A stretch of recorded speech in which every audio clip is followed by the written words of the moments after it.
নমস্কার বন্ধুরা, আমার রান্নাঘরে আপনাদের সবাইকে স্বাগত। আজ আমার রান্নাঘরে বানানো হচ্ছে ঢেঁকি শাক। আমাদের এদিকে তো ঢেঁকি শাক বলে, আপনারা কি বলেন অবশ্যই জানাবেন। তো এখানে নিয়ে নিয়েছি ঢেঁকি শাকগুলো, খুব ভালো করে ধুয়ে নিয়েছিলাম আগেই। এখন আমি কেটে নিলাম। বর্ষাকালে না যতই ভালো করে শাক ধোন তবু কিছু না কিছু থেকেই যায়। তো আমি আর ভালো করে ধোয়ার পরেও দেখলাম একটা কিছু আছে, আরেকবার ধুয়ে নিলাম।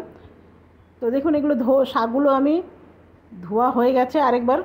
আর এখানে কিছু কেটে নিয়েছি রসুনগুলো একটু থেতো করে নেব। তবে শাকের রেসিপি তো অনেকেই ভাবতে পারেন যে এটা আবার দেখাবার কি আছে, তাই আমি বলে দিলাম আর কি। আমি এইভাবেই বানাই, সেই জন্যে নিয়ে এলাম। মানুষের জীবনে সবই খেতে লাগে, শাকও খেতে লাগে, সেদ্ধও খেতে লাগে, আবার তেল মশলাও খেতে লাগে। তো আমি এখানে কেটে নিলাম পেঁয়াজ। তবে পেঁয়াজগুলো খুব বেশি ভাজবো না, পেঁয়াজ ও রসুন একটু ভেজে আমি শাকগুলো দিয়ে দেবো। তো দেখুন এটা ভাজা হয়ে গেছে, এরপরে আমি শাকগুলো দিয়ে দিলাম। বেশি পেঁয়াজটা একদম লাল লাল করে বা কালো কালো করে ভাজা যাবে না, এই রকম করে একটু কাঁচা কাঁচা ভাজতে হবে।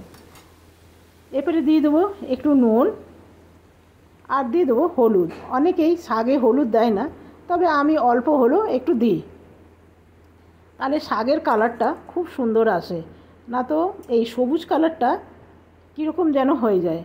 এরপরে দিয়ে দেবো একখানা কভার। ব্যাস কিছুক্ষণ পর ফিরে এলাম। আর শাকটা দেখতে যা সুন্দর হয়েছে না, তবে এর গন্ধটা একটু অন্যরকম থাকে, একটু জংলি জংলি গন্ধ থাকে। সেই গন্ধটা যদি আপনারা কাটাতে চান তাহলে নামাবার আগে 1-1.5 চামচ ঘি দিয়ে দেবেন। তবে আমার ঘিটা না একদম শেষ হয়ে গেছে।